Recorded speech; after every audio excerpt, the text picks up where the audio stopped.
हैं, कुछ एक टेक्निक्स बच गई थी, उसको शुरू करते हैं आज से, ठीक है। तो पहला है isolation of phylloplane microflora by serial dilution plate method. Serial dilution आपने देखा था, अच्छे से डाइल्यूशन बनाना हम लोग सीख चुके थे। तो फिलोप्लेन माने कि सरफेस ऑफ अ प्लेन। तो जो फंगल स्पोर्स या फंगल प्रोपेग्यूल्स उस फिलोप्लेन पर या लीफ के सरफेस पर होंगे, उसको किस तरह से हम आइसोलेट करें। तो उसी तरह सीरियल डाइल्यूशन आपको बनाना है, और डाइल्यूशन बनाने के बाद में पोर प्लेट मेथड से फंगल प्रोपेग्यूल्स को आइसोलेट कर लेना है। तो इसके लिए for the first you have to collect some fresh healthy leaves from plants in sterile polythene bags, and then cut 5 discs each of 6 millimeter diameter from every leaf using sterile cork borer. Transfer 50 discs to 100 ml water blank to make this stock solution. Stir the disc for 20 minutes using magnetic stirrer in water. These are the cork borers.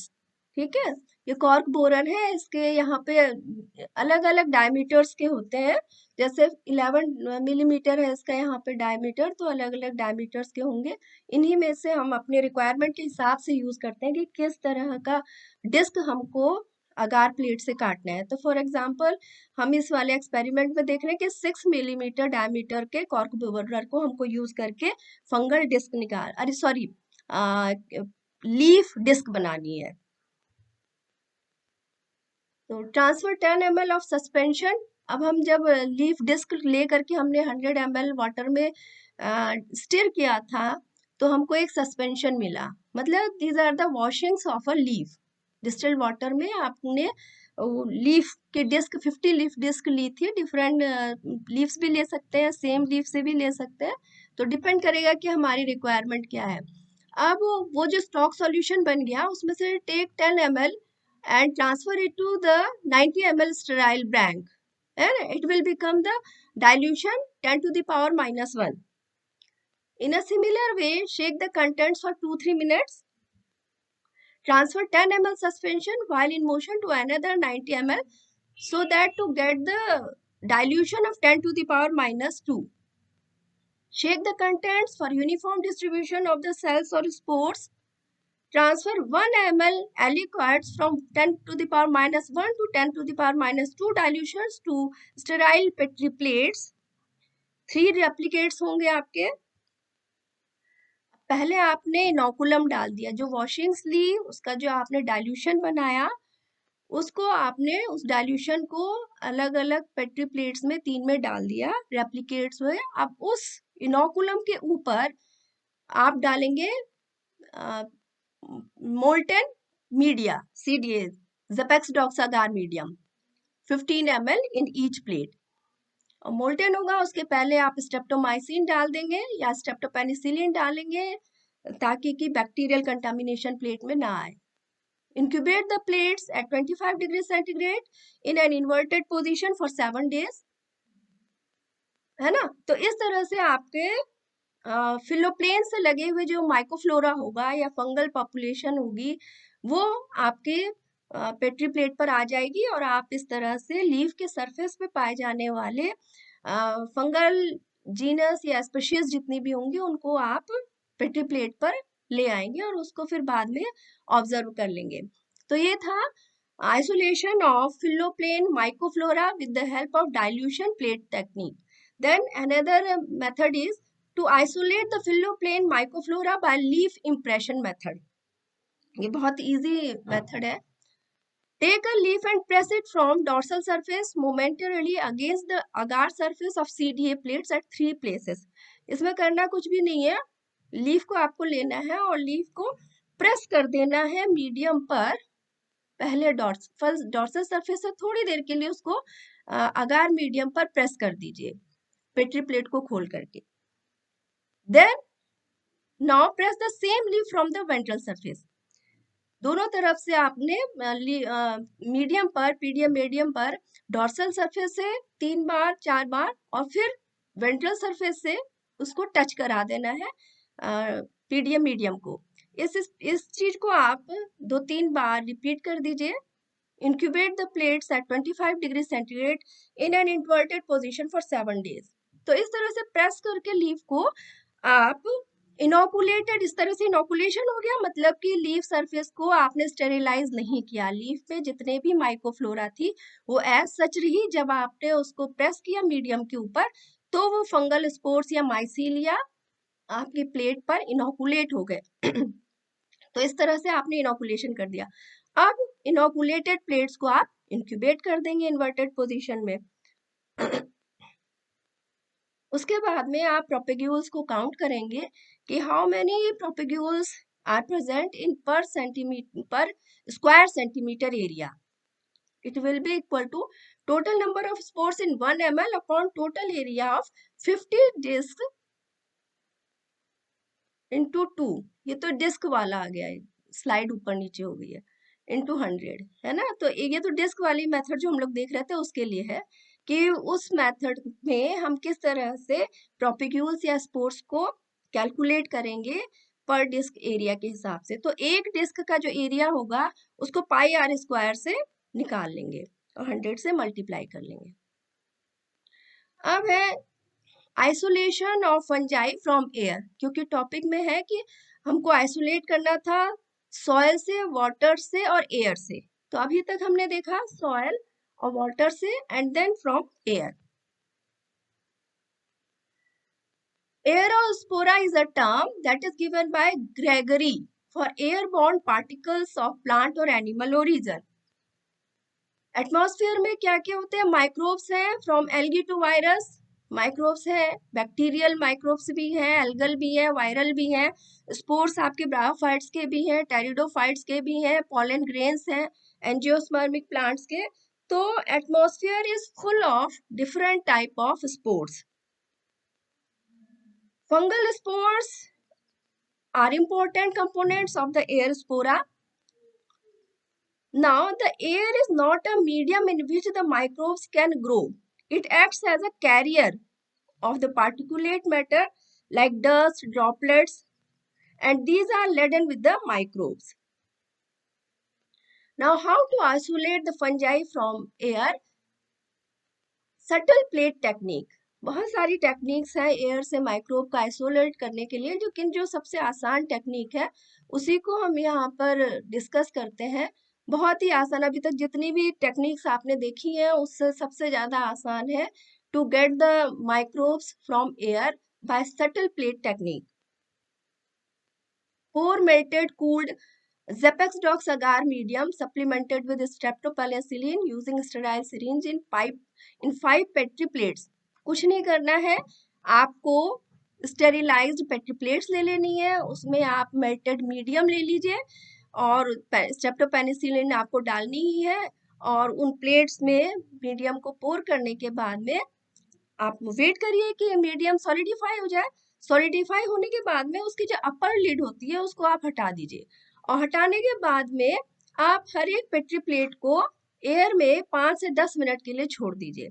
अब ये depend करता है आपको वो fungi कहाँ की study करनी है, किसी एग्रीकल्चरल लैंड की करनी है या फिर किसी फॉरेस्ट की करनी है, या आप अपने कॉलेज के एयर की माइक्रोफ्लोरा स्टडी करना चाहते हैं, जो कुछ भी है आप उस लोकेशन पे जा करके, या कंपैरेटिव स्टडी करनी है कि यहाँ पर इतने इस तरह की फंजाई है तो वहाँ कैसी होगी, इस तरह का अगर कंपैरिजन करना है तो आप उस तरह की प्लेट्स को ले जाइए और जिस जगह से आपको आइसोलेट करना है वहां जाकर के केवल टॉप उसके रिमूव कर दीजिए पेट्री प्लेट की, और फिर उसके बाद में 5-10 मिनट्स तक वेट करिए, फिर उसको ले आकर के इंक्यूबेट कर दीजिए for 2 to 7 days at 25 degree centigrade. Observe the plates. तो परसेंटेज अकरेंस देखेंगे आप हर एक स्पीशीज का। Percent occurrence is equal to number of colonies of individual species in all the plates studied upon total number of colonies of all the species, है ना। जितने number of species आपको मिल रहे हैं उसको इस तरह से आप परसेंटेज अकरेंस के हिसाब से उसको कैलकुलेट कर सकते हैं। कॉमन स्पीशीज जो एयर में रहती हैं वो फंजाई की हैं, जैसे क्लैडोस्पोरियम है, एस्परजिलस है, पेनिसिलियम है, अल्टरनेरिया, इपिकोकम एंड मायोथीसियम। इस तरह के स्पीशीज और भी बहुत सारे फंजाई आते हैं एयर में, पूरी प्लेट भर जाती है, इतने तरह के माइक्रोब्स हैं एयर में, उसमें केवल फंजाई ही इतनी ज्यादा आ जाती हैं। ये देखिए, this is a plate showing the some of the colonies that are come from the airborne mycoflora।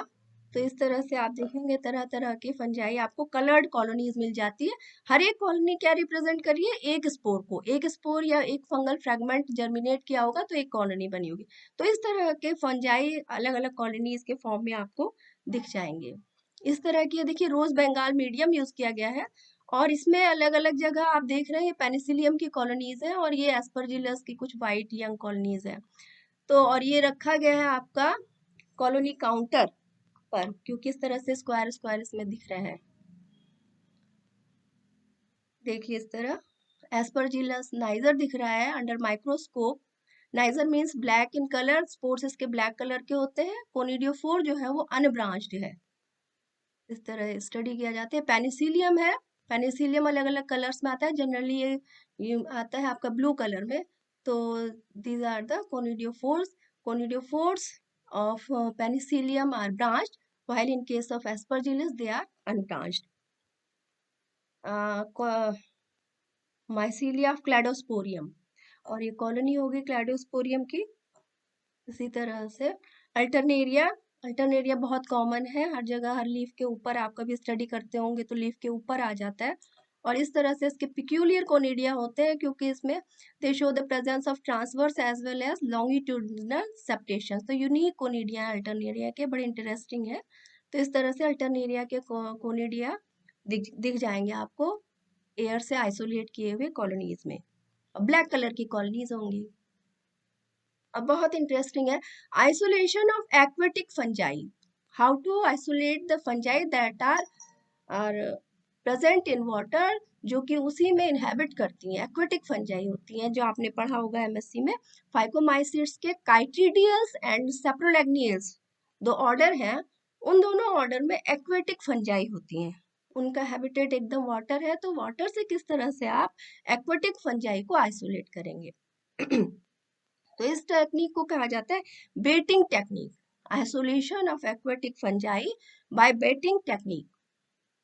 Isolation of aquatic fungi में बेटिंग इन लेबोरेटरी, दो तरीके हैं इसके। एक तो लेबोरेटरी में हम कैसे आइसोलेट कर पाएंगे, और दूसरा तरीका है कि हम फील्ड में इस तरह के एक्वेटिक फंजाई को किस तरह से आइसोलेट कर पाएंगे। तो first, isolation of aquatic fungi by baiting in the laboratory. Collect the water samples or soil or plant or animal substances in sterile water and bring to the laboratory. Put a few ml collected water, और जो भी आप बाहर से sample लेकर के आए हैं वाटर का, चाहे पॉन्ड से या कहीं और वाटर रिजर्वायर से, उसको ला करके आप पेट्री डिशेस में डाल दीजिए, जो कि पहले से फिल्ड है स्टेरिलाइज्ड डिस्टिल्ड वाटर से। जो पेट्री प्लेट आप लेंगे उसमें आप फ्रेश वाटर डाल दीजिए, स्टेरिलाइज्ड कूल डिस्टिल्ड वाटर डाल दीजिए।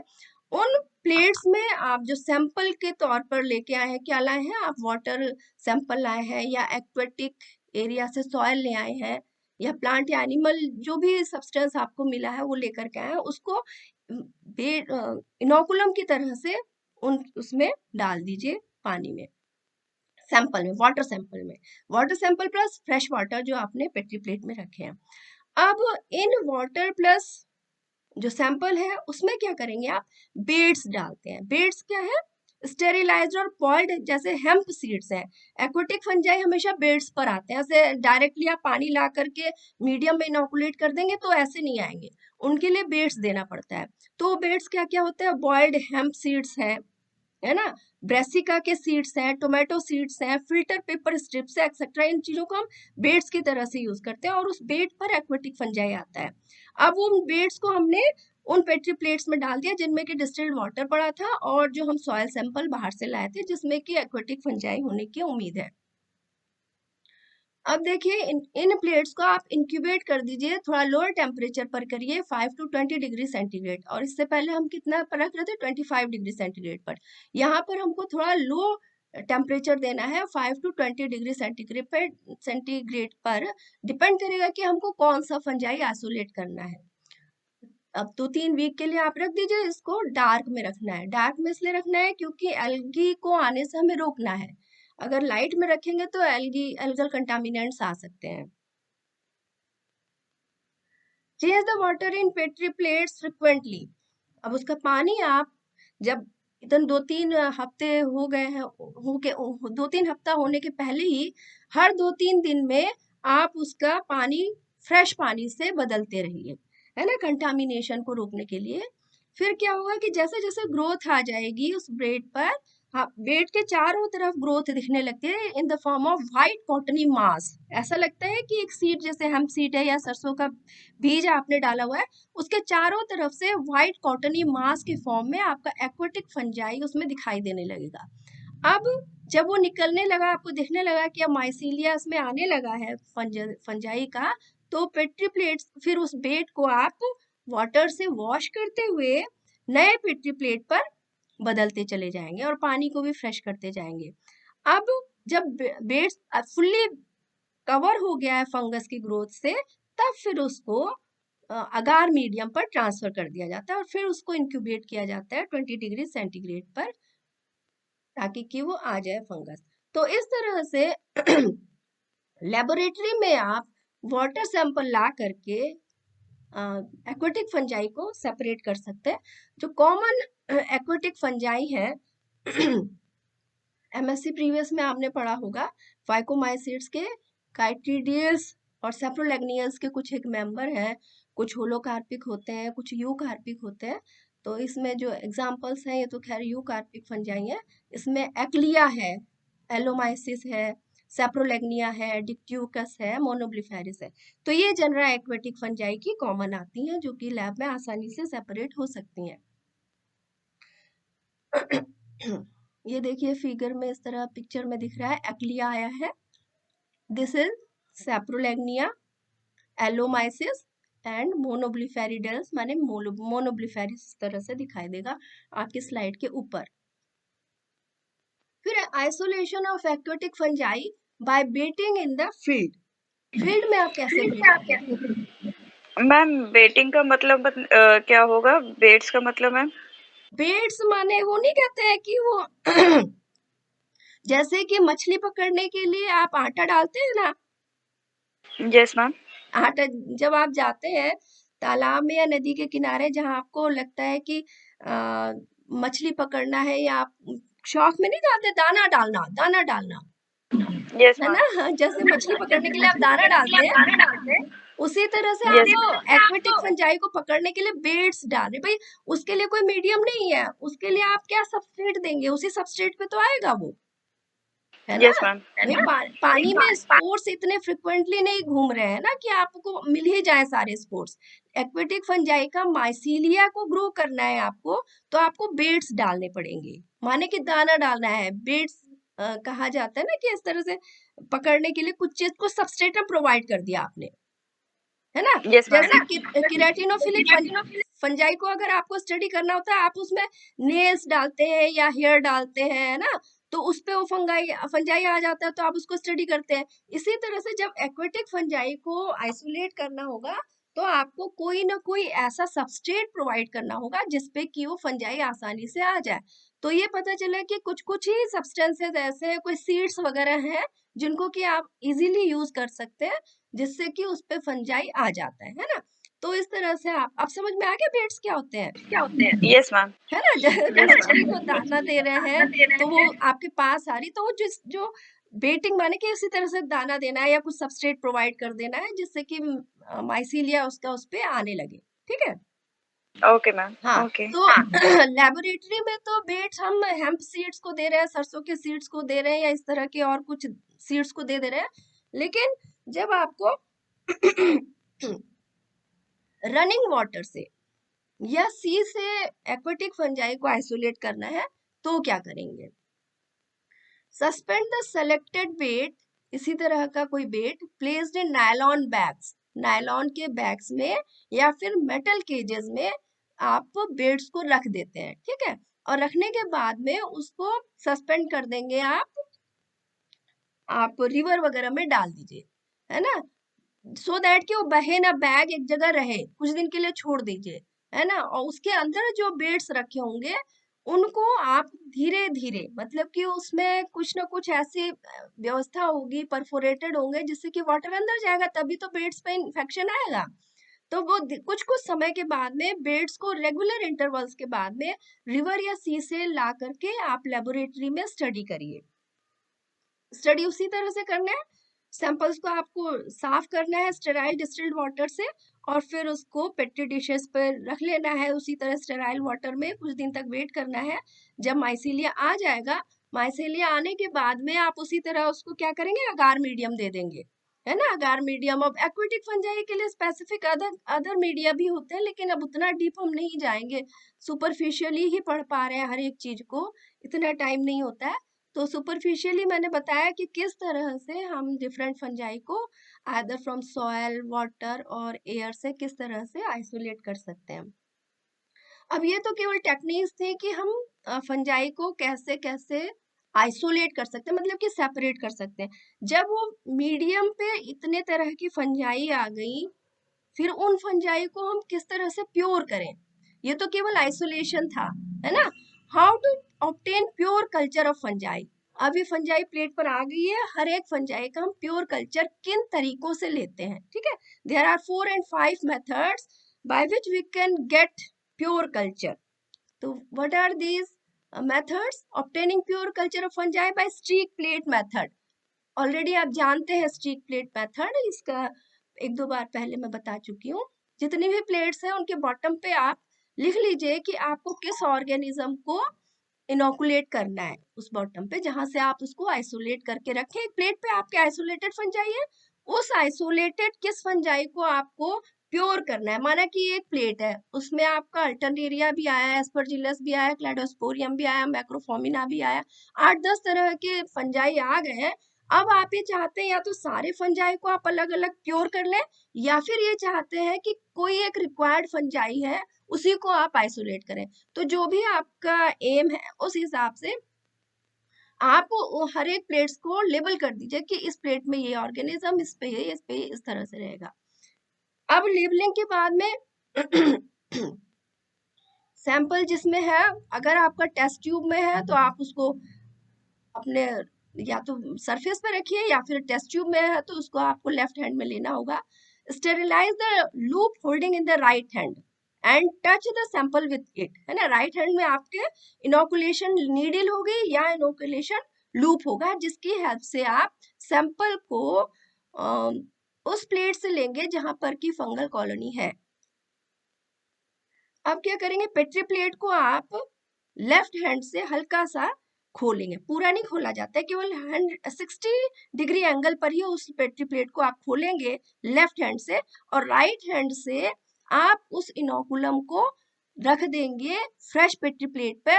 लेकिन ये सब काम अब आप तब करेंगे जबकि आपका पूरे कंडीशंस एसेप्टिक होंगी, आप लेमिनार फ्लो में बैठे होंगे, लेमिनार फ्लो आपका पूरा स्टेरिलाइज्ड होगा, और मीडियम जो है वो स्टेरिलाइज्ड होगा, वहां पर आप एक बुनसन बर्नर जल रहा होगा। आप जब इनोकुलेशन नीडल या इनोकुलेशन लूप को यूज करेंगे तो उसको आप उसकी फ्लेम में रेड हॉट कर लेंगे, ताकि कि उसके सरफेस पर लगे हुए जितने भी माइक्रोब्स हों वो किल हो जाए। उसके पहले भी आप एकदम सबसे पहले अपने हाथ को और अपने वहाँ पे जितने भी सामान रखे हुए हैं सबको फुली 90% अल्कोहल से स्टेरिलाइज कर लेंगे, ठीक है। उसके बाद में आप जा रहे हैं कि प्योर कल्चर करने के लिए, उसके बाद ये सारी चीजें करेंगे फ्रॉम 1 to 5 जो मैंने पॉइंट्स आपको बताए। फिर देखिए क्या करेंगे, इनोकुलम को आपने, फंगल इनोकुलम को आपने प्लेट के एक कोने पर डाल दिया, बहुत अपने से दूर, क्योंकि देखिए स्पोर्स है, लेमिनार फ्लो की एयर आ रही है, वो स्पोर्स आपको भी इन्फेक्शन कर सकते हैं। अगर एस्परजिलस है तो इस तरह के आपको इन्फेक्शन कर सकते हैं। तो उसको आप इस तरह से खोलिए कि जो खुला हुआ पोर्शन है पेट्री प्लेट का वो आपसे दूर रहे, और राइट हैंड से आप अच्छे से इनोकुलेट भी कर सके। बिल्कुल पास में आप ये बुनसन बर्नर या स्पिरिट लैम्प के एकदम पास में, और बहुत दूर नहीं ले जाना है, इस तरह से करना है कि फ्लेम के एकदम पास में ही आप ये सब काम कर सकें। और अल्कोहल अगर आप हाथ वॉश कर रहे हैं तो उसको ये नहीं कि सेकने लगे, उसमें आग पकड़ लेती है, तो बहुत सारे एक्सीडेंट्स होते हैं इस तरह के लैब, माइक्रोबायोलॉजी की लैब में।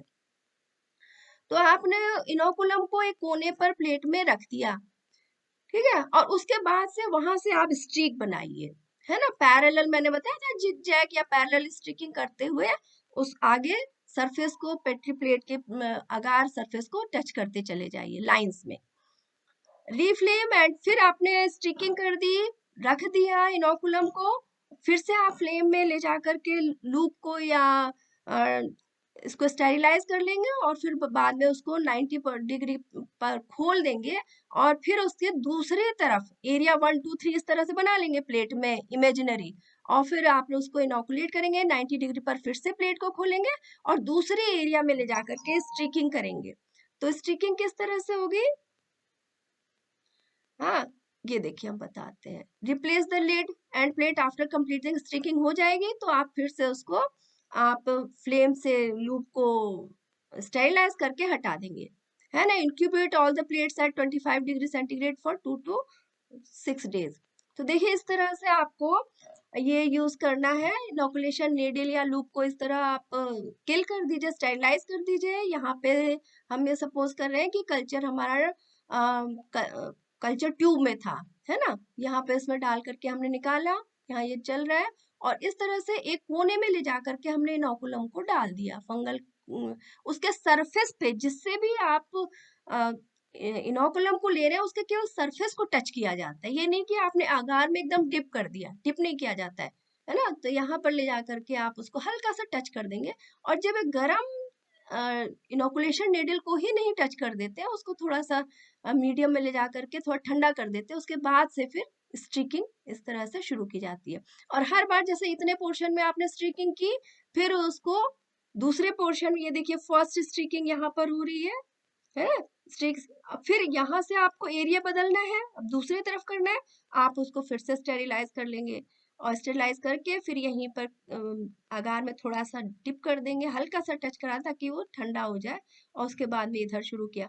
फिर आपको एरिया बदलनी है थर्ड स्टिकिंग के लिए, फिर उसको आप स्टेरिलाइज करिए, ठंडा करिए, फिर गए, इस तरह से किया जाता है ताकि कंटामिनेशन को आप मिनिमाइज कर सकें।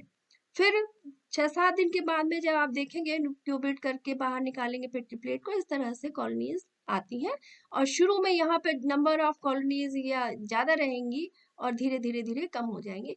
तो अगर एक है तो यहाँ पे अगर है तो हो सकता है कंटामिनेशन ज्यादा हो, लेकिन जो कॉलोनीज यहाँ पर आएंगी वो प्योर होंगी, दूर होंगी, जहाँ डेंसिटी कम होगी, स्पोर्ट्स के नंबर कम आए होंगे, वहां पर आपको प्योर कॉलोनी मिल जाएगी। फर्दर आप सब कल्चर करके इसको फर्दर प्यूरिफाई कर सकते हैं। ये देखिए किस तरह से करना है, बुनसन बर्नर है, इस तरह लेफ्ट हैंड में आपका कल्चर ट्यूब है, यहाँ आप खोलेंगे उसको और इसी हाथ में आप होल्ड किए रहेंगे तब तक जब तक कि आप पूरा इनोकुलम ना ले लें। इनोकुलम ले लिया, तुरंत आप इसको बंद करेंगे, और बंद करने के बाद में फिर देखिए इस तरह से आप 60 डिग्री पे इस प्लेट को खोलेंगे, इनोकुलेट करेंगे, इनोकुलेट करने के बाद में फिर इसे बंद कर देंगे, फिर इसको यहाँ पर ले जा करके फिर स्टेरिलाइज करेंगे इनोकुलेशन नीडल को, और फिर उसको फिर 90 डिग्री पर खोलेंगे और इसी तरह से स्ट्रीक्स बनाने चल जाएंगे।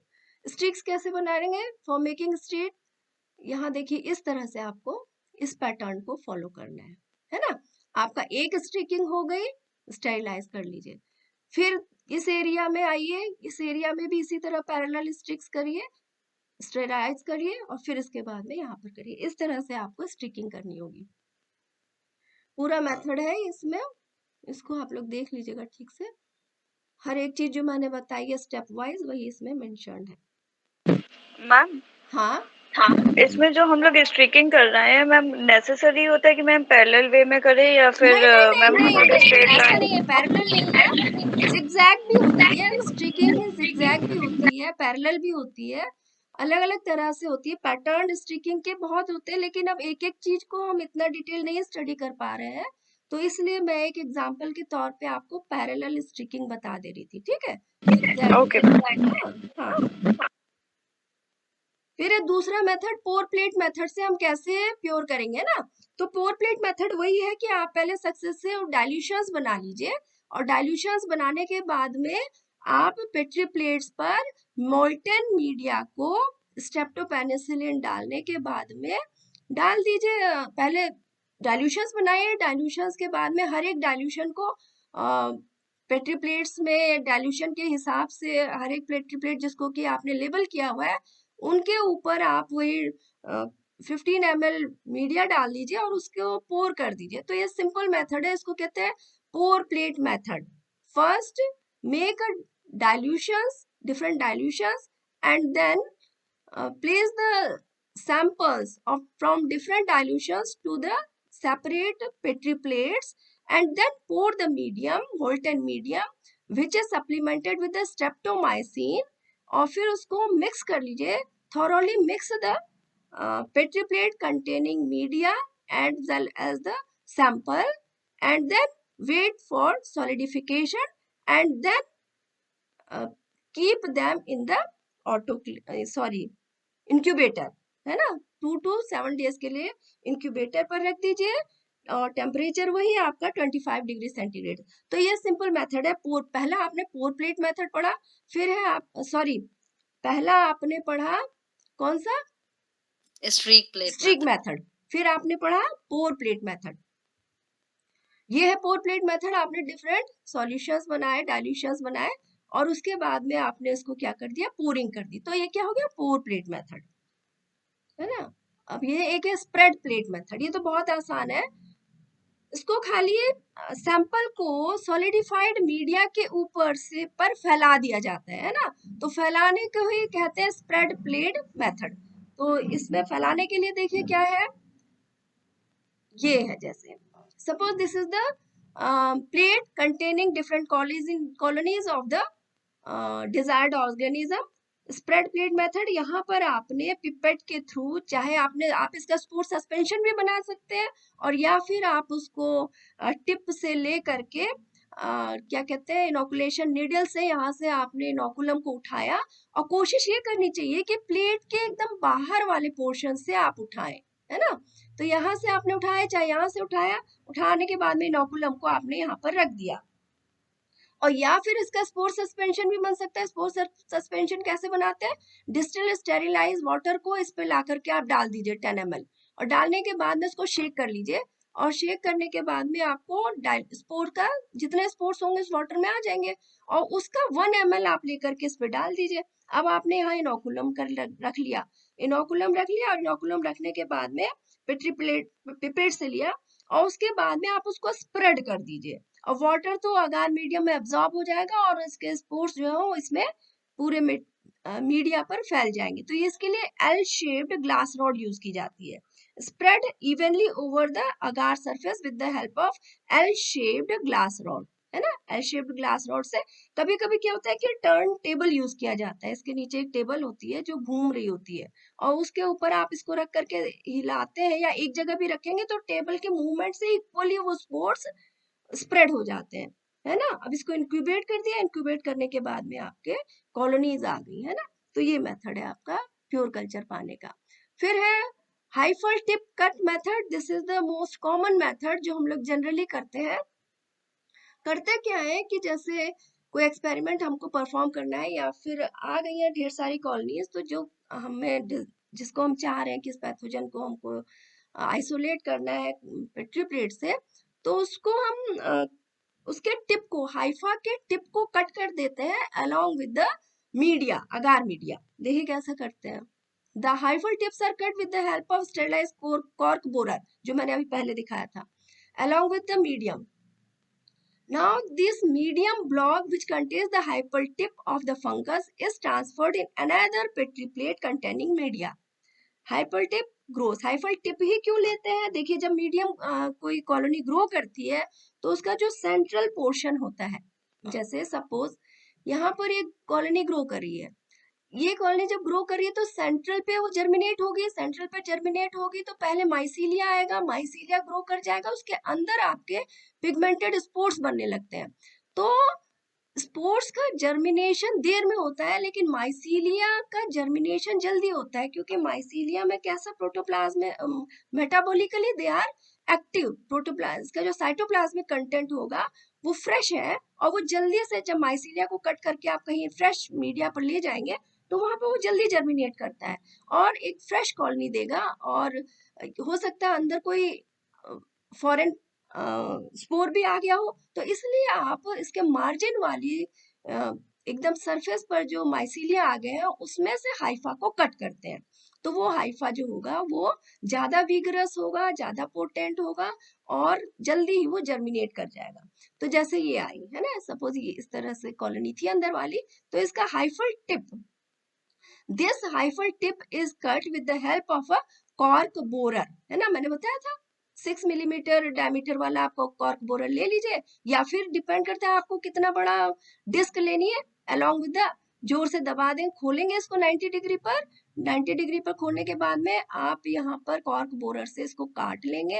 काटने के बाद में आपको ऐसे स्फेरिकल डिस्क मिल जाएगी। इस डिस्क को आप धीरे से लेके नए पीडीएम मीडियम पर ट्रांसफर कर देंगे। जो कॉलोनी, इसको भी डिस्क को भी इन्वर्टेड रखा जाता है, उल्टा रखा जाता है। उल्टा इसलिए रखा जाता है, जो हाइफा है उसको तुरंत मिले तभी तो मीडिया जब मिलेगा तभी तो वो ग्रो कर पाएगा। तो इसको भी उल्टा करके रखा जाता है। उल्टा करने के बाद में तुरंत ही आपको 2-3 दिन में इसमें माइसीलिया ग्रो करते हुए दिखाई दे देंगे। तो इस तरह से इसको कहा जाता है, this is single hyphal tip method to get the pure fungal culture of a fungi. Then sub culturing और पिकिंग ऑफ टेक्निक।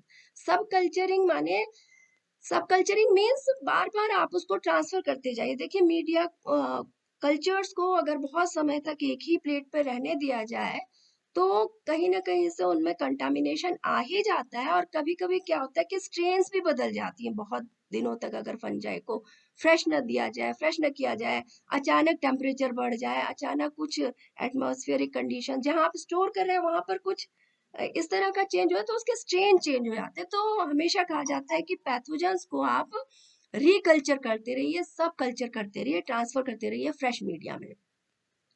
तो sub culturing means a procedure of transferring of microorganism from their parent growth source to a fresh one.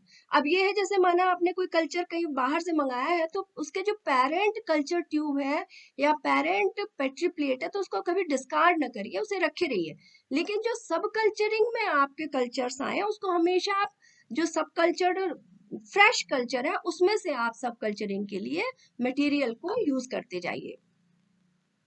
ठीक है। और एक और है picking off. What is picking off? Picking off is nothing, it is a method to transfer the culture from a solid media to a liquid media, है ना, broth में। Liquid media माने अगर अगार नहीं डाला तो अगार नहीं डाला तो ब्रॉथ हो गया। तो पिकिंग ऑफ उसको कहते हैं कि किसी मेथड के लिए, किसी एक्सपेरिमेंट के लिए आपको अपने पैथोजन को, अपने कॉजल ऑर्गेनिज्म या अपने कल्चर को लिक्विड मीडिया पर ग्रोथ करना है, तो उसको आप कहेंगे पिकिंग ऑफ करना, कि सॉलिड मीडिया से आपने लिक्विड मीडिया में डाल दिया। और इस तरह से आप कल्चर को प्योर भी कर सकते हैं। अब हो गया, आप समझ ही गए होंगे, है ना, इसमें बहुत नहीं है, ले करके आपको डाल देना है।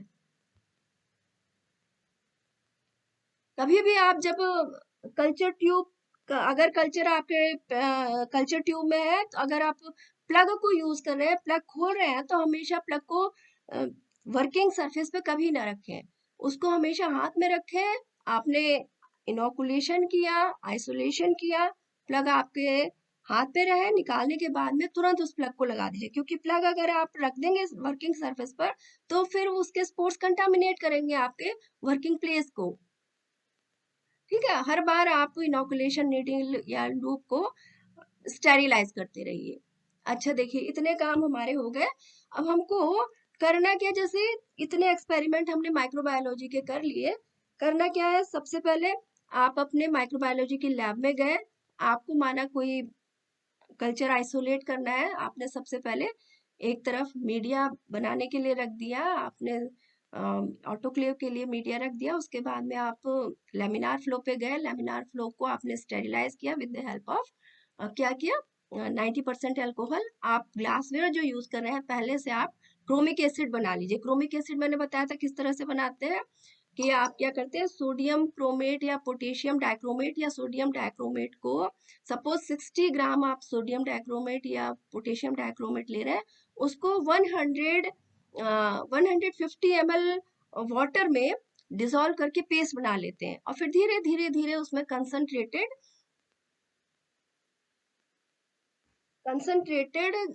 सल्फ्यूरिक एसिड डालते रहते हैं, और पूरा वॉल्यूम आपका 1 लीटर हो जाता है। 1 लीटर हो गया। अब आपका क्रोमिक एसिड पूरा तैयार है। इस क्रोमिक एसिड को आइदर कंसंट्रेट और in the form in diluted form you can use for washing the glasswares. Glassware wash करने के लिए आप रात भर किसी कंटेनर में ग्लासवेयर्स को डिप कर जाइए क्रोमिक एसिड में। नेक्स्ट डे आएंगे तो ग्लासवेयर्स को आप वाटर से बार बार धो करके आप उसको साफ करते हैं। आपके ग्लासवेयर साफ हो गए। अब उनको आप कहाँ रखेंगे? आप लगे रखेंगे इंक्यूबेटर में। इंक्यूबेटर में हॉट एयर ओवन से सॉरी इंक्यूबेटर नहीं, हॉट एयर ओवन में रखेंगे और उसमें करीब 2 से 4 घंटे तक 150 से 180 डिग्री सेंटीग्रेड पर आपका वो स्टेरिलाइज हो जाएगा। हॉट एयर ओवन क्यों कह रहे हैं? क्योंकि उसमें एक फैन लगा होता है जिससे कि एयर आपकी स्टेरिलाइजिंग एयर आपके ग्लास वेयर्स को स्टेरिलाइज करेगी। अब ओवन में आपके ग्लासवेयर स्टेरिलाइज हो रहे हैं। लेमिनार फ्लो को आपने सरफेस को स्टेरिलाइज कर दिया। आप उसमें यूवी लैंप को ऑन कर दीजिए। यूवी ट्यूब लगा रहता है। यूवी क्यों लगाया रहता है? यूवी रेडिएशंस, देखिए रेडिएशंस भी यूज की जाती है स्टेरिलाइजेशन के लिए, जैसे कि एक्स रेज है, गामा रेज है और यूवी रेज है। तो एक्स रेज और गामा रेज आयोनाइजिंग रेडिएशंस होती हैं जो कि लिक्विड वगैरह को स्टेरिलाइज करने के काम में आती हैं। लेकिन यहाँ हमको माइक्रोब्स को स्टेरिलाइज करना है लेमिनार में, तो हम यूवी रेडिएशंस को यूज करते हैं। यूवी रेडिएशंस भी 3 तरह की होती हैं आपकी, UV A, UV B, UV C. तो depending on the wavelength, UV A जो होती है वो 315 टू 380 नैनोमीटर होती है और UV B 280 to 315 nanometre wavelength के हिसाब से, और यूवी सी जो होती है 200 टू 280 नैनोमीटर इनकी वेवलेंथ होती है। हम यूज कर रहे हैं यूवी सी क्योंकि ये हमारे स्किन को पेनिट्रेट नहीं कर पाती हैं, ठीक है। और यूवी बी स्किन तक तो पहुंच जाती है लेकिन स्किन को पेनिट्रेट नहीं कर पाती है, और यूवी ए जो है वो स्किन को पेनिट्रेट कर जाती है। अब यूवीसी हम माइक्रोब्स को किल करने के लिए क्यों यूज करते हैं? क्योंकि उनके जाकर के कुछ लीथल म्यूटेशंस कर जाती है, वहां पे जाकर के डीएनए में जो थियामिन डाइमर्स बना देती है जिससे लीथल म्यूटेशंस हो जाते हैं और माइक्रोब्स किल हो जाते हैं। तो इस तरह से हम यूवीसी वाले यूवी रेडिएशंस को यूज करते हैं। हमारे लैमिनार फ्लो में यूवी ट्यूब लगी होती हैं, उसमें low pressure mercury vapour lamp की तरह से वो काम करते हैं और यूवी रेडिएशन से हम स्टेरिलाइज करते हैं। उसको ऑन करके, ये नहीं कि वहां बैठे रहना है, ऑन करने के बाद में आप करीब 15 से 30 मिनट तक उसको छोड़ दीजिए और उसके बाद में आप अपना मीडियम, तब तक आपका स्टेरिलाइज हो गया है और आपके ग्लास वेयर्स आपके स्टेरिलाइज हो गए। जब ग्लास वेयर्स आपके थोड़े ठंडे हो जा रहे हैं, मीडिया आपका 40 टू 45 डिग्री हो जा रहा है, तब आप उसको ले जाइए लेमिनार फ्लो में, उसमें स्ट्रेप्टोपेनिसिलिन डालिए, फिर पोरिंग करिए, आइसोलेशन करिए, या जो कुछ करना है आपको वहां पर आप इस तरह से करना है। तो there are so many precautions. Isolation of microorganism should be done from a composite soil, ठीक है, और बताया था। Soil should be in powdered form. Each dilution must be thoroughly shaken before removing and aliquot for subsequent dilutions. Use separate sterile pipettes for each dilution. Immediately after the addition of the medium to the plate, inoculum is to be mixed with circular and side to side movement, है ना, मिला लेना है। जब आप medium डाल रहे हैं और उसके पहले अगर सैंपल है तो लिक्विड फॉर्म में जब तक मीडियम रहे तब तक आप उसको हिला करके एक बराबर कर लीजिए। स्टेप्टोपेनिसिल हमेशा आप मोल्टेन मीडिया में डालेंगे जिसका कि टेम्परेचर 45 टू 50 डिग्री सेंटीग्रेड रहे। नीडल और लूप्स को हमेशा आप स्टेरिलाइज करने के बाद में ठंडा कर लीजिए, उसके बाद में यूज करिए। अगर आपको, कई बार ऐसा होता है कि फंगल कॉलोनीज ढेर सारी प्लेट पर आ गई हैं, उनके आने के पहले ही, बल्कि फर्स्ट 2 डेज के बाद, तीसरे ही दिन में दिन आप देखते हैं कि आपकी पूरी की पूरी पेट्री प्लेट क्या है, एकदम भर जाती है फंजाई से। तो सबसे पहले उस समय जो आने वाले फंजाई होते हैं वो राइजोपस और म्यूकर ही होते हैं। म्यूकर तो बहुत कम आता है क्योंकि उसके जो स्पोर्स होते हैं वो उसके कॉल्यूमेला से चिपके हुए रहते हैं, तो उतना कंटामिनेशन नहीं करता है। लेकिन राइजोपस जो है उसके स्पोर्स बहुत तेजी से फैलते हैं और वो बहुत जल्दी आ जाता है, तो राइजोपस पूरी प्लेट को भर देता है। तो ऐसे केस में क्या करना है, हल्के से आप उस म्यूकोरेशियस फंजाई जो है उसको आप धीरे से नीडल से या किसी चीज से हल्का सा स्टेरिलाइज करके अल्कोहल वगैरह में और हल्का सा ऊपर से हटा दीजिए, तो कुछ ना कुछ कॉलोनीज तो नीचे बच ही जाएंगी, उसमें से आप फर्दर आइसोलेशन कर सकते हैं। Plates are to be incubated in an inverted position, मैंने हमेशा बताया था, क्योंकि उसमें मॉइस्चर आ जाता है और मॉइस्चर आने की वजह से फंगल कॉलोनी की ग्रोथ अफेक्टेड होती है। और कूल्ड मीडियम ही यूज करना है आपको, अगर आप मीडियम के ऊपर सस्पेंशन को डाल रहे हैं। ये नहीं कि मिक्स हो तो स्पोर नीचे चले जाएंगे तो जर्मिनेट नहीं कर पाएंगे। सस्पेंशन को एकदम इवनली ट्रांसफर करना है। हर बार आपको लूप और नीडल को स्टेरिलाइज करना रहता है। कभी भी स्टेरिलाइज नीडल और लूप को आप टेबल पर नहीं रखेंगे। प्लग को कभी हाथ से नीचे नहीं रखना है। Do not dip the needle into agar, एकदम अंदर नहीं ले जाना है अगार के। अगार के अगर अंदर ले जाएंगे तो फिर क्या होगा कि वो प्रॉपर नहीं रहता है इनोकुलेशन। एकदम डिप नहीं करना है अगार प्लेट पर या अगार डीप ट्यूब पर या फिर स्लांट्स के अंदर। फ्लेमिंग करनी है हर बार। कल्चर ट्यूब को कभी भी बहुत देर तक नहीं खोल करके रखना है। और ये लैब के एथिक्स होते हैं कि कभी भी आप कोई एक्सपेरिमेंट माइक्रोबायोलॉजी का कर रहे हैं और एक्सपेरिमेंट करने के बाद में जो प्लेट्स या जो स्लांट्स या जो डीप ट्यूब्स है उसमें अगर आपका माइक्रोब है तो उसको आप हमेशा किल कर दें। चाहे उसको प्रेशर कुकर में किल कर दीजिए, 20 लीटर के बड़े बड़े कुकर्स आते हैं उसमें रख दी। किल करने के लिए अलग ही प्रेशर कुकर ले लीजिए या अलग ऑटोक्लेव ले लीजिए, जिसमें आप यूज करने के बाद में हर एक माइक्रोब को किल कर दीजिए, है ना। और किल करने के बाद में ही आप उस एक्सपेरिमेंट को छोड़िए। कभी भी ये नहीं कि आप काम कर रहे हैं और आपके सारे कल्चर्स जिस एक्सपेरिमेंट आप कर रहे हैं वो सब पड़े हुए हैं कहीं। तो हमेशा एक्सपेरिमेंट के बाद में उस सबको किल करना बहुत जरूरी होता है।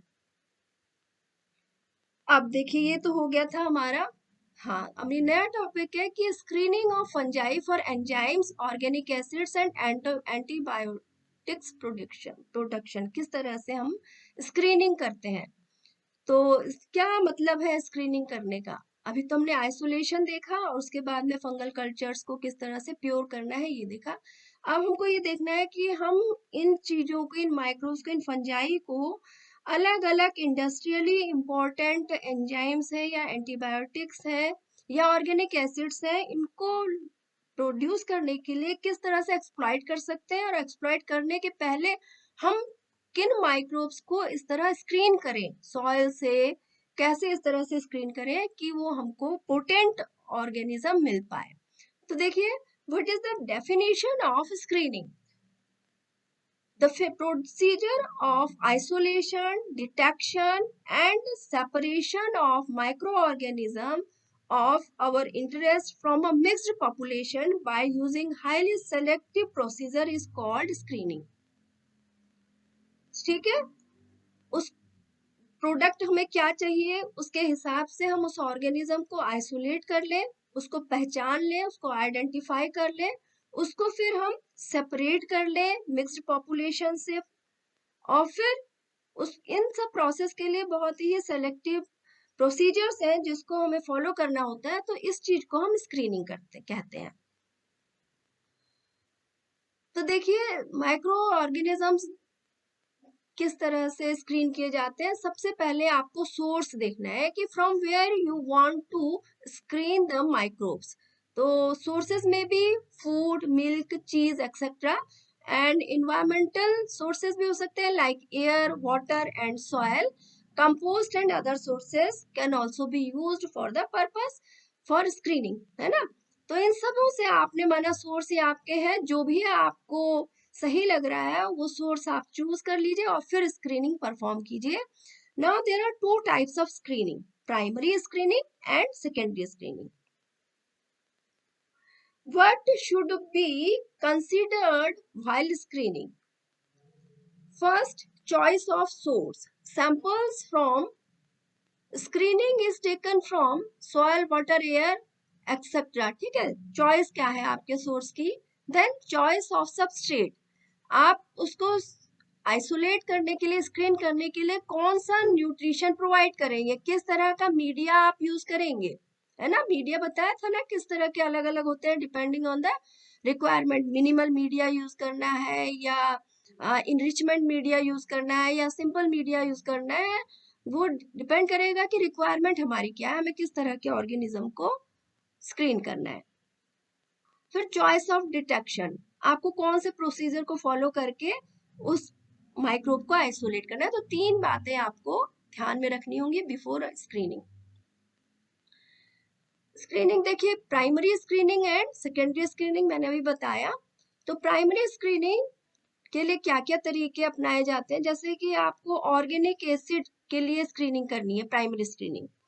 तो ऑर्गेनिक एसिड पाने के, ऐसे ऑर्गेनिज्म को पाना है जो कि ऑर्गेनिक एसिड प्रोड्यूस कर रहा है, तो उसको पाने के लिए, उसको स्क्रीन करने के लिए हम डिफरेंट टाइप के डाइज यूज करते हैं।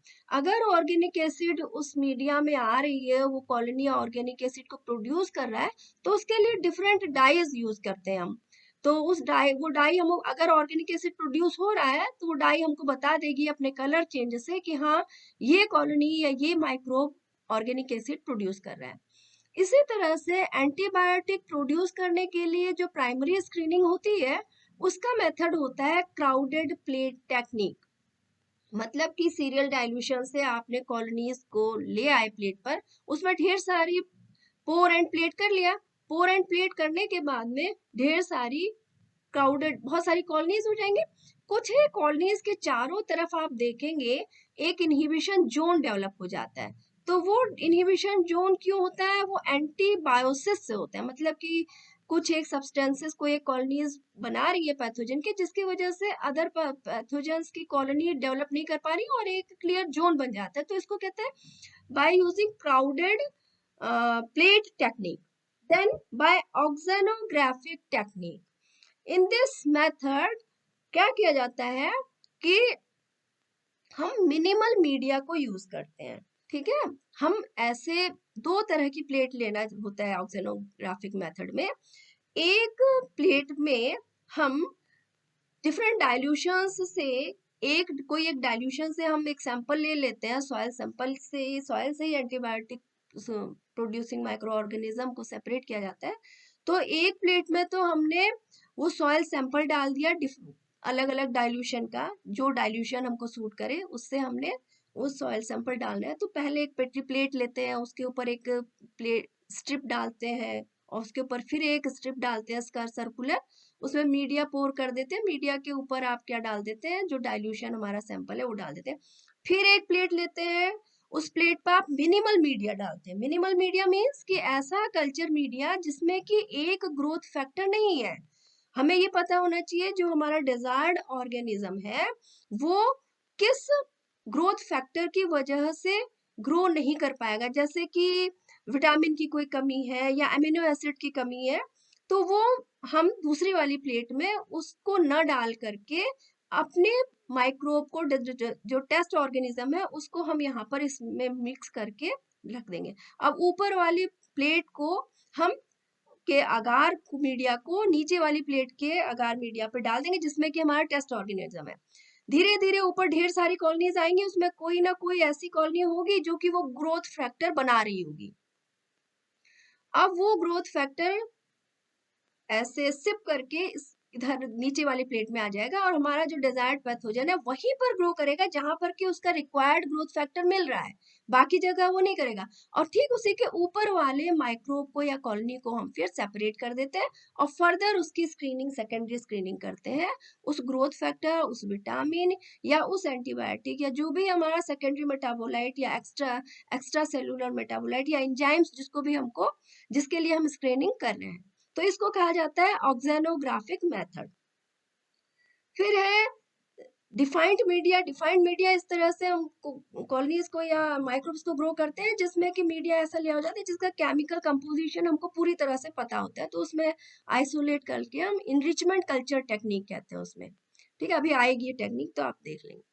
तो इस तरह से हम primary screening different product, industrial importance के जितने भी प्रोडक्ट हैं, जैसे कि ऑर्गेनिक एसिड है एंटीबायोटिक है, या फिर एंजाइम, विटामिन या फिर अदर ग्रोथ फैक्टर्स हैं या एमिनो एसिड्स हैं, उनको आइसोलेट करने के लिए डिफरेंट टेक्निक्स हैं। फिर देखिए what is the difference between primary screening and secondary screening. In primary screening, desired microorganisms are isolated and detected. केवल आइसोलेशन हो जाता है, उसको हम पहचान पाते हैं। और इधर isolated microorganisms are use for उस जो हमने आइडेंटिफाई किया, जो हमने आइसोलेट किया एक मिक्स्ड पॉपुलेशन से सॉइल के, उसको आइडेंटिफाई करके हम ये बता देते हैं कि हाँ ये इसमें ये पोटेंशियल है, इसको हम सेकेंडरी स्क्रीनिंग के लिए ले जा सकते हैं। Basic information about the isolated colony भी ऑब्टेन्ड, केवल बेसिक इंफॉर्मेशन हमको प्राइमरी स्क्रीनिंग से मिलेगी। एंड सेकेंडरी स्क्रीनिंग में क्या होगा, industrially important organisms are characterized by using highly selective procedures। अब हम एकदम सेलेक्टिव हो रहे हैं टू गेट हमको इंडस्ट्रियल इंपॉर्टेंस के बाय प्रोडक्ट हमें चाहिए, जिसको हम लार्ज स्केल पर बना सकें और उसके इम्पोर्टेंस ज्यादा हो। तो उसके लिए क्या करेंगे, the organism that are capable of to give high yield of product by using cheap raw material are screened. कम से कम लागत पर ज्यादा से ज्यादा प्रोडक्ट हमको किस तरह से मिल जाए, उस तरह के मेथड्स को फॉलो करते हुए फिर सेकेंडरी स्क्रीनिंग चलती है। Detailed information of isolated colony is obtained and determined whether it can be used on industrial scale। बहुत बड़ी बड़ी एक्सपेंसिव मेथडोलॉजी से HPLC लगा दी, ये लगा दी, वो लगा दी, सब कर दिया हमने कि हाँ इस माइक्रो ऑर्गेनिज्म से ये चीजें मिल रही हैं, लेकिन जब तक उसका लार्ज स्केल पर प्रोडक्शन ना हो तो उससे कम्युनिटी को कोई फायदा नहीं है। तो इस तरह के मेथड्स में ढूंढे जाते हैं। Their capabilities and yield potential, हर एक माइक्रोब का यील्ड पोटेंशियल होता है, कितना यील्ड हमको मिल रहा है उसको भी डिटरमाइन किया जाता है। वैल्यूलेस ऑर्गेनिजम्स को डिस्कार्ड कर दिया जाता है, उसके साथ में और ऑर्गेनिजम्स है या कोई ऐसा ऑर्गेनिज्म जो बहुत कम अमाउंट में वो प्रोडक्ट हमको दे रहा है, तो उसको हम डिस्कार्ड करते चलते हैं। तो this is the difference between the primary screening and secondary screening. Now primary screening, it is a process for detection and isolation of microorganism of our interest. Determine which microorganisms are able to produce a compound, does not provide much idea about the production of yield potential of microorganisms. It separate out only a few microorganisms, only few have commercial value while discards valueless microorganisms. Now screening for antibiotics producing fungi. ठीक है, ये तो हमने primary और secondary screening देखी कि भाई तीनों चीजों के लिए, चाहे एंजाइम्स के लिए हो, चाहे एंटीबायोटिक्स के लिए हो, चाहे ऑर्गेनिक एसिड्स के लिए हो, तो पहले आपको प्राइमरी स्क्रीनिंग करनी है, उसके बाद में आपको प्रोसीड करना है सेकेंडरी स्क्रीनिंग के लिए। तो एंटीबायोटिक प्रोड्यूसिंग करने के लिए किस तरह से स्क्रीनिंग की जाती है। Now what are antibiotics?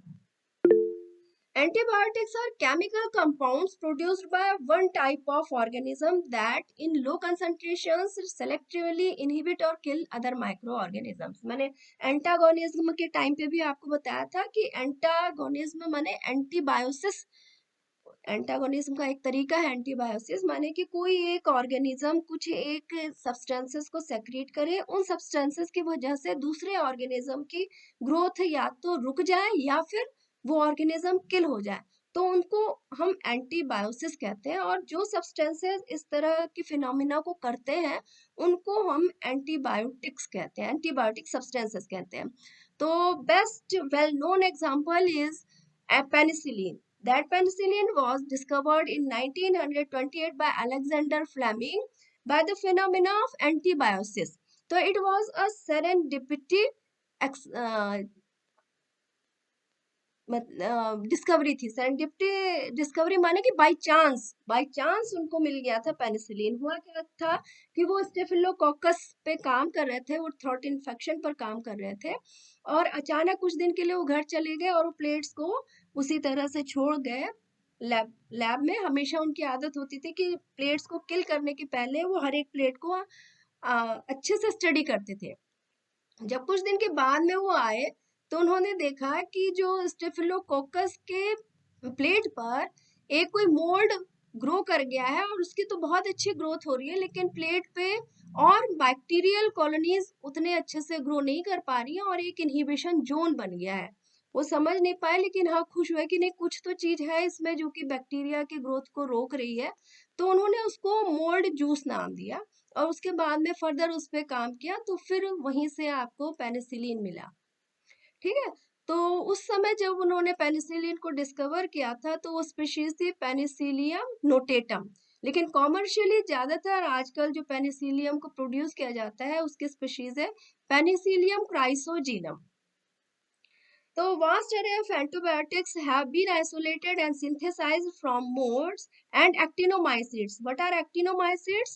These are filamentous bacteria, spore producing filamentous bacteria. तो बहुत सारे एंटीबायोटिक्स जो है वो एक्टिनोमाइसिट्स से मिलती हैं. Antimicrobial chemicals absorbed or used internally, whether natural or synthetic, are known as chemotherapeutic agents. तो फिलामेंटस फंजाई का एंटीबायोटिक प्रोड्यूस करने में लगभग 22% का कंट्रीब्यूशन है और 12,000 एंटीबायोटिक्स अभी तक नोन है. तो उसमें 22% जो है वो फिलामेंटस फंजाई अपना कंट्रीब्यूट करती हैं. जैसे सिफेलोस्पोरिन, सिफेलोस्पोरियम एक्रीमोनियम से मिलता है, ग्रीसियोफल्मिन पेनिसिलियम ग्रीसियोफल्विन से मिलता है, पेनिसिलियम ग्रीसियोफल्वम से मिलता है. और बैक्टीरिया से जो एंटीबायोटिक्स हैं बहुत कॉमन, उसमें है आपका स्ट्रेप्टोमाइसिन, क्लोरमफेनिकोल एंड टेट्रासाइक्लिन. तो primary screening of antibiotic producing micro organism या फंजाई कैसे करेंगे? Crowded plate technique is used for screening of antibiotic producing micro organism. मैंने बताया ना क्राउडेड प्लेट कैसे लेना है. Does not give information about the sensitivity of antibiotics towards other microorganisms. Dilutions are made and then pouring and spreading of soil samples that give 300 to 400 or more colonies per plate. Colonies showing antibiotic activity are indicated by zone of inhibition around the colony. Such colonies are subcultured and purified by streak before making stock cultures. ये देखिए इस तरह से आप spread करेंगे, glass rod है आपकी, और इंक्यूबेट करेंगे तो कॉलोनीज आएंगी, मिक्स्ड पॉपुलेशन मिलेगी. आप क्या कर रहे हैं? क्राउडेड प्लेट टेक्निक को फॉलो कर रहे हैं. ढेर सारी कॉलोनीज आएंगी, उसमें कुछ ना कुछ कॉलोनीज ऐसी जरूर होंगी सॉइल से जो कि आपको इनहिबिशन जोन बनाएंगी. मतलब एक कोई कॉलोनी है वो कोई एंटीबायोटिक प्रोड्यूस करेगा जिसकी वजह से दूसरे कॉलोनीज इनहिबिट हो जाएंगी. तो उसको हम, है ना, overlay indicator organism and incubate कर देते हैं. पहले क्राउड प्लेट किया और उसके बाद में आपने कोई स्पोर भी सस्पेंशन, जैसे कि आप क्राउड प्लेट ले लिए उसके बाद में आप बाद में बैक्टीरिया को भी डाल सकते हैं. कोई नॉन बैक्टीरिया या टेस्ट ऑर्गेनिज्म को पहले कॉलोनी देखिए और फिर एंटीबायोटिक या तो बैक्टीरिया डाल दीजिए या फिर कोई एंटीबायोटिक को ही डाल दीजिए, है ना, अलग अलग डिस्क में सो करके. तो अगर वो काम करेगा तो उसके चारों तरफ आपके एक इनहिबिशन जोन बन जाएगा. इसमें लिखा है स्टेराइल ग्रास स्प्रेडर से आपने स्प्रेड कर लिया, इंक्यूबेट कर दिया, कॉलोनीज आ गई, फंगल कॉलोनीज आ गई आपकी. और उसके बाद में overlay with an indicator organism. Indicator organism वही होगा जो आपका नॉन बैक्टीरिया होगा जिसके अगेंस्ट आपको एंटीबायोटिक देखना है कि कोई फंगल ऑर्गेनिज्म बना रहा है एंटीबायोटिक या नहीं बना रहा है. तो इस तरह से आप क्राउडेड प्लेट टेक्निक से प्राइमरी स्क्रीनिंग कर सकते हैं for antibiotic producing fungal species के लिए. ये देखिए इसमें क्या किया गया है कि जैसे वॉटमैन फिल्टर पेपर के डिस्क बना लिए जाते हैं.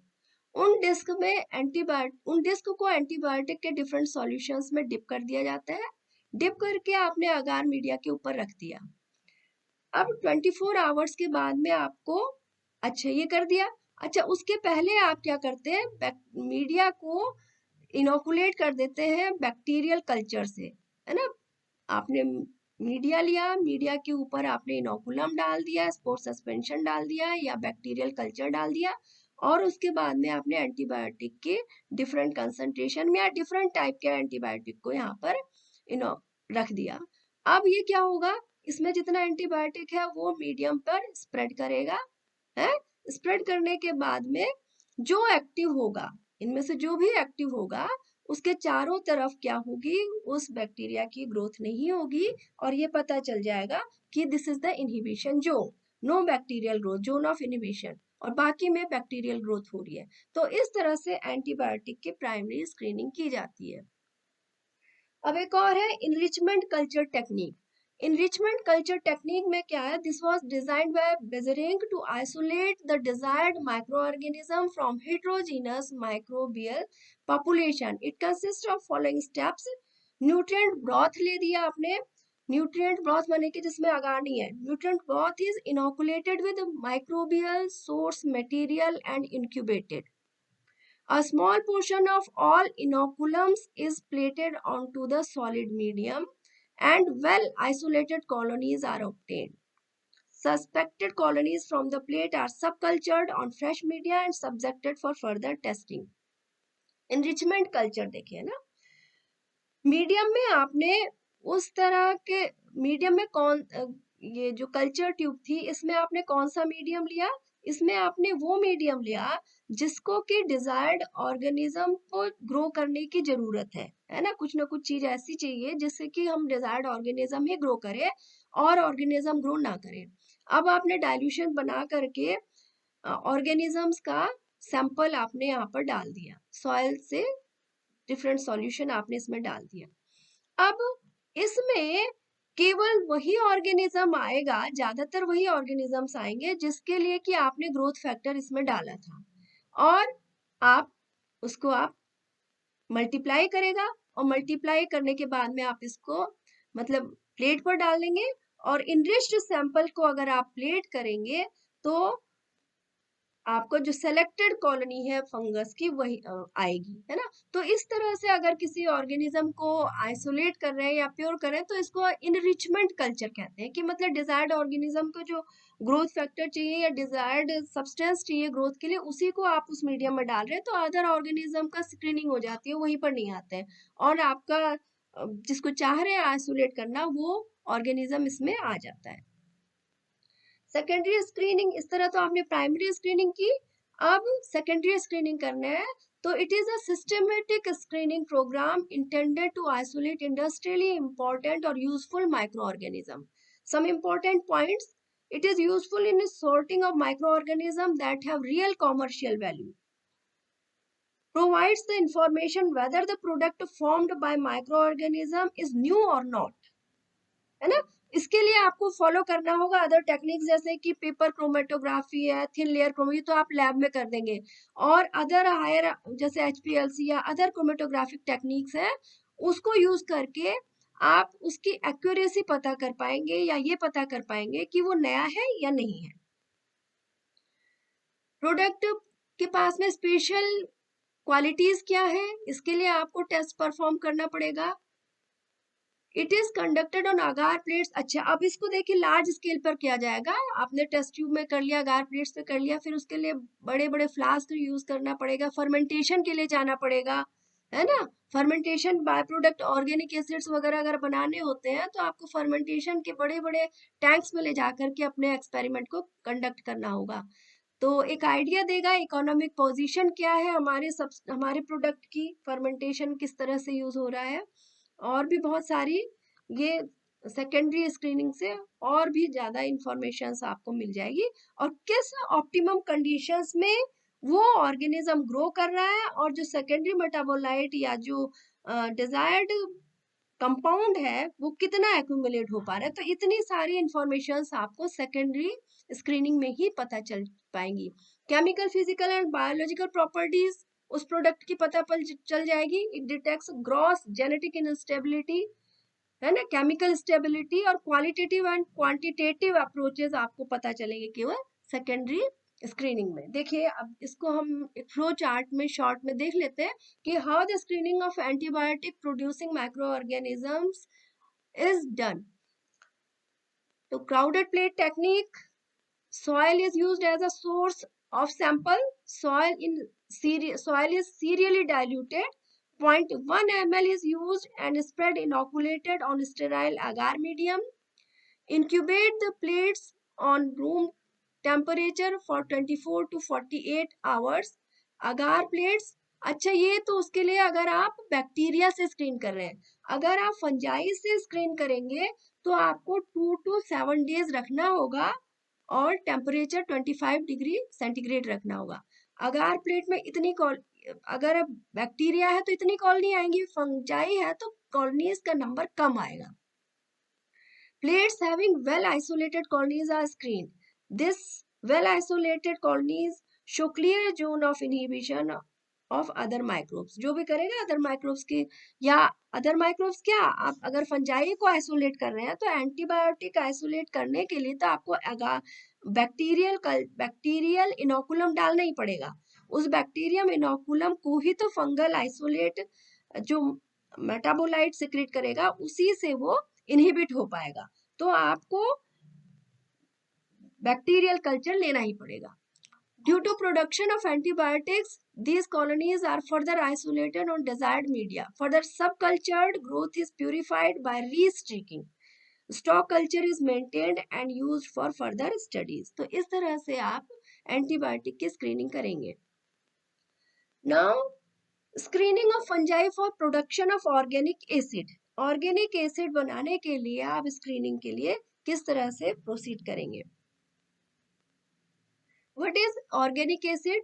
Organic acid is an organic compound with acidic properties. The most common organic acids are the carboxylic acids whose acidity is associated with their carboxyl group। COOH group होता है तो ये कहा जाता है ये एसिड है ना। CO ग्रुप है तो कीटो ग्रुप है। इस तरह से करते हैं ना, केमिस्ट्री में हम लोग पढ़ते हैं। ऑर्गेनिक एसिड्स है long history of being utilized. क्यों हमें आइसोलेट करना है ऑर्गेनिक एसिड्स को?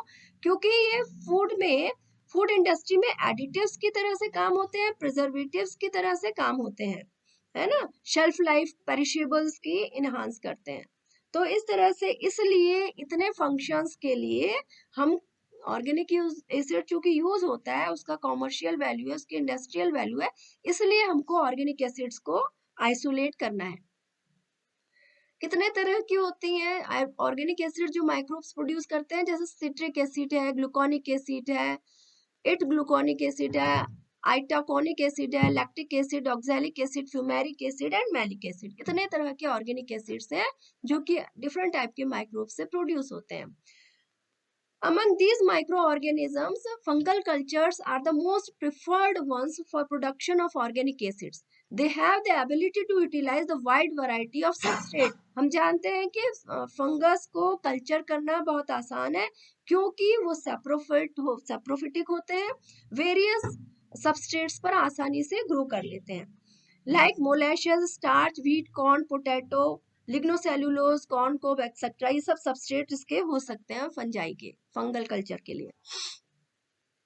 Fungus can be easily isolated from various habitats like soil, decaying fruit. हम देख चुके हैं कि उनका आइसोलेशन काफी इजी है। The cultures are then further checked for their potential to produce organic acid and their acid unitage value can be easily calculated, है ना। और जहाँ पे ऑर्गेनिक एसिड को हमको मिलना है, ढूंढना, सर्च करना है, तो उस तरह के मीडिया में हम लोग इनरिचमेंट सप्लीमेंट देते हैं ब्रोमोक्रिसॉल ग्रीन का। इसके अलावा भी और से इंडिकेटर्स होते हैं, वो इंडिकेटर्स ये बता देते हैं अपना कलर चेंज करके कि हाँ ये फंगस कॉलोनी जो है वो ऑर्गेनिक एसिड प्रोड्यूस कर रही है। उनके चारों तरफ से कलर चेंज हो जाता है मीडिया का। What are some common fungi that are producing organic acid? जैसे Aspergillus niger, Aspergillus aculeatus, Aspergillus carbonarius, आवामोरी की बहुत सारी स्पीशीज यीस्ट बनाती है ना सिट्रिक एसिड वगैरह। तो इस तरह से बहुत सारे इसके एग्जांपल्स हैं। Now, what is the primary screening of organic acid producing microorganisms? देखिए, the pH indicating dyes may be used detecting microorganisms that are capable of producing organic acid. pH जब बदलेगा मीडिया में, जब एसिड प्रोड्यूस होगा तो acid produce होने से pH एकदम लो चला जाएगा। तो pH पर डिपेंड करते हुए कई एक डाइज हैं जो यूज होती हैं, जो ये बताती हैं अपना कलर चेंज होने के बाद में कि हाँ इस ऑर्गेनिज्म की वजह से ऑर्गेनिक एसिड इसमें प्रोड्यूस हो रहा है और मीडिया का कलर चेंज हो जाता है और हम जान जाते हैं कि ये यहाँ पर ऑर्गेनिक एसिड प्रोड्यूस हुआ है। पीएच क्या क्या है, कुछ एक का नाम न्यूट्रल रेड है, ब्रोमो थाइमोल ब्लू, और फिर स्टॉक कल्चर में उन कॉलोनीज को ले करके फर्दर कल्चर कर दिया। Further testing is needed since inorganic, अच्छा फिर जितने कल्चर्स आ जाते हैं उसके बाद में भी उनकी स्क्रीनिंग की जाती है, या जो मीडिया में मीडिया फिल्ट्रेट को भी फर्दर स्क्रीन किया जाता है कि कहीं उसमें इनऑर्गेनिक एसिड या बेसिस वगैरह तो नहीं है, मेटाबॉलिक अदर प्रोडक्ट तो नहीं आया उस फंजाई के साथ, उस फंजाई के प्रोडक्ट के साथ में, या जो मीडिया में कार्बोनिक एसिड, अरे सॉरी ऑर्गेनिक एसिड आ गया था उसके साथ में, उसको फर्दर स्क्रीन किया जाता है जैसे HPLC वगैरह के थ्रू चले जाते हैं कि जो ये ऑर्गेनिक एसिड आया इसके साथ में और क्या क्या बाय प्रोडक्ट्स आए जो कि माइक्रोब ने प्रोड्यूस किए। तो उसमें अगर इनऑर्गेनिक एसिड या बेसिस वगैरह आए हैं तो फिर उसको रिमूव करने की कोशिश की जाती है, या फर्दर ऐसी टेक्निक्स यूज की जाती है जिससे कि जो डिजायर्ड ऑर्गेनिक एसिड है उसी को ही हम कल्चर कर सकें। कभी कभी क्या होता है कि मीडिया में हम कैल्शियम कार्बोनेट डाल देते हैं, तो कोई भी ऑर्गेनिक एसिड जब कैल्शियम कार्बोनेट से रिएक्ट करता है तो वो कार्बन डाइऑक्साइड बनाता है, और कार्बन डाइऑक्साइड बनाने के साथ में वो कुछ एक जैसे ग्लूकोनिक एसिड बनी तो ग्लूकोनिक एसिड में वो कैल्शियम ग्लूकोनेट बना देगा। और क्या कहते हैं कि जैसे ये है लैक्टिक एसिड है तो कैल्शियम लैक्टेट बना देता है, फॉर्मिक एसिड बन रही है तो कैल्शियम फॉर्मेट बना देगा, साथ में कभी वाटर भी प्रोड्यूस होगा, कभी कभी कार्बन डाइऑक्साइड भी प्रोड्यूस होगा। तो इस केमिकल रिएक्शन की वजह से जो ऑर्गेनिक एसिड बना है उस जगह पर एक क्लियर जोन बन जाता है, तो उस क्लियर जोन जो बन रहा है कैल्शियम कार्बोनेट डालने की वजह से, उससे हम पता कर लेते हैं कि हाँ यहाँ पर ऑर्गेनिक एसिड कोई ना कोई बना है, और उस कल्चर को, उस ऑर्गेनिज्म का, उस फंगस को, उस फंगल कॉलोनी को कल्चर कर लेते हैं। Screening and isolation of organic acid producing fungi, sample collection from decaying soils of various locations and partially decomposed vegetables and fruits waste from nearby areas, है ना, ले आइए सैंपल कहीं से भी, और सैंपल को आप कलेक्ट कर लीजिए, एसेप्टिकली उसको स्टोर कर लीजिए, और 4 डिग्री सेंटीग्रेड पर रेफ्रिजरेटर पर जब आपको यूज करना है सैंपल तब आप यूज करिए, आइसोलेशन करिए। उसी तरह से आप किस तरह से सीरियल डाइल्यूशन के थ्रू जाइए, और फिर पोर प्लेट मेथड को अपनाते हुए रोज बंगाल मीडिया यूज कर लीजिए, या पोटैटो डेक्सट्रोज अगार मीडिया यूज कर लीजिए ट्रिप्लिकेट्स में, और इस तरह आप आइसोलेट कर लीजिए फंजाई को। ऑर्गेनिक एसिड के लिए अब आपको फंजाई आपके आइसोलेट हो गए हैं, कल्चर्स को आप स्क्रीनिंग के लिए ले जाना है, और ये देखना है कि कौन सा फंगल कल्चर कितना ऑर्गेनिक एसिड हमें दे रहा है, तो उसको एसिड यूनिटेज AU वैल्यूज में कैलकुलेट करते हैं।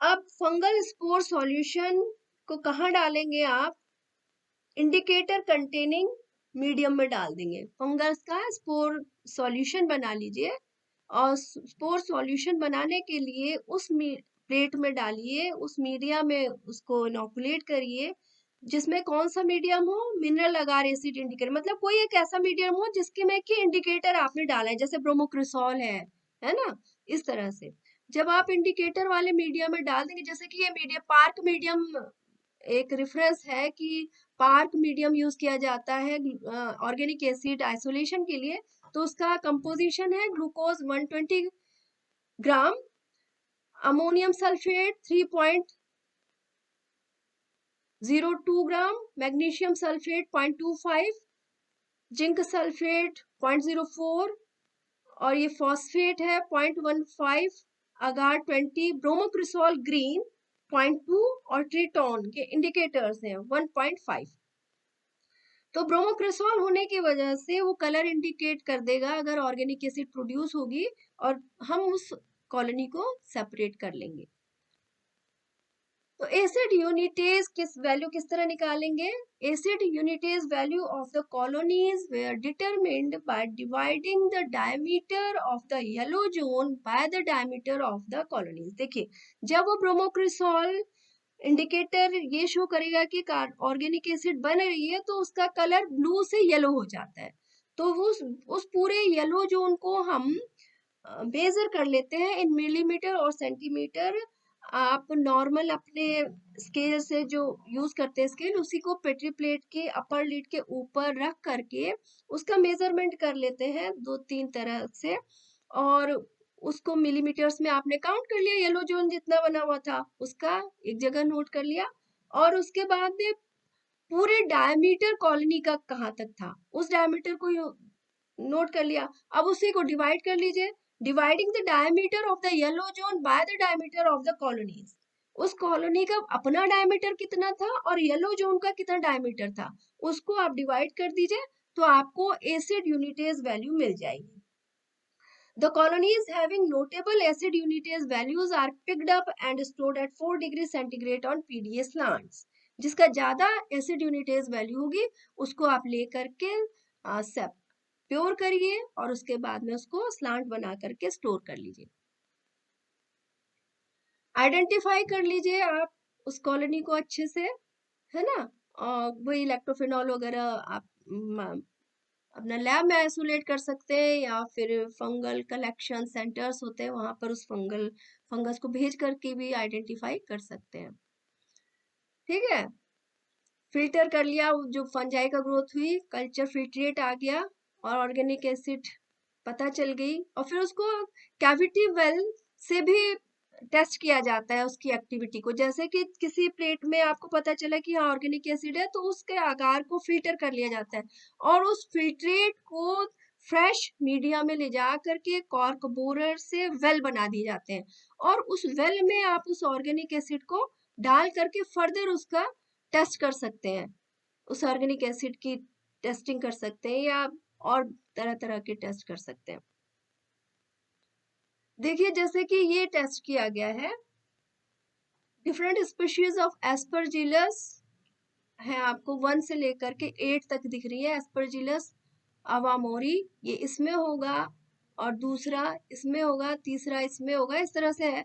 अब इसमें ऑर्गेनिक एसिड किस तरह से, मीडिया इस तरह का यूज किया गया जिसमें ब्रोमोक्रिसॉल पड़ा हुआ है। ब्रोमोक्रिसॉल कैसा कलर है उसका, ब्लू कलर का है। और जब ऑर्गेनिक एसिड बनी, जब ऑर्गेनिक एसिड बनती है तो देखिए किसमें सबसे ज्यादा ऑर्गेनिक एसिड बनी है, उन प्लेट्स में ऑर्गेनिक एसिड बनी है ज्यादा जिसमें कि एस्परजिलस अवामोरी है। एस्परजिलस अवामोरी आपके दूसरे में है, एस्परजिलस अवामोरी आपके इसमें, अच्छा इसमें डिफरेंट स्ट्रेन्स यूज किए गए हैं, एस्परजिलस अवामोरी के डिफरेंट स्ट्रेन्स यूज कर रहे हैं, उसका नाम भी लिखा हुआ है। ठीक है, तो एस्परजिलस अवामोरी सबसे बड़ा इनहिबिशन, ये जो जोन बनाया इनहिबिशन नहीं है, ये इसने इतना ज्यादा ऑर्गेनिक एसिड प्रोड्यूस किया है क्योंकि इसका ज्यादा एरिया आपको येलो दिख रहा है। तो एसिड यूनिटेज निकालने के लिए आप पहले इस यहां से लेकर के यहां तक का डायमीटर ले लीजिए, एक बार इस तरह ले लीजिए, एक बार इस तरह ले लीजिए, एक बार इस बार 3-4 बार इस तरह से रीडिंग ले लीजिए, और फिर उसके बाद में दूसरी रीडिंग लेंगे कि फंगस कहाँ तक ग्रो किया है, फंगस की कॉलोनी अपनी कहाँ तक है। सपोज इसके यहाँ तक इसके हाइफा या माइसिलियम यहाँ तक पहुंच गया, तो पहली रीडिंग आपकी ये हो गई है, और दूसरी रीडिंग आपकी यहाँ तक की हो गई। तो आपको ये वाली रीडिंग से को डिवाइड कर देना है ये वाली रीडिंग से, तो एसिड यूनिटेज मिल जाएगा। तो एसिड यूनिटेज हमारा किसमें ज्यादा मिल रहा है, आपका मिल रहा है 5वीं प्लेट में एस्परजिलस अवामोरी की ये वाली स्ट्रेन से, और जितनी अदर स्ट्रेन से ये भी सिक्रेट कर रही है, लेकिन इधर जो है ये जैसे कि फ्यूजेरियम है, इसने बिल्कुल ही नहीं निकाला है ना, फ्यूजेरियम से बिल्कुल भी ऑर्गेनिक एसिड प्रोड्यूस नहीं हो रही है। तो इस तरह से आप टेस्ट कर सकते हैं कि ऑर्गेनिक एसिड को या फिर एंटीबायोटिक की प्राइमरी स्क्रीनिंग है ना, अभी तो जो हम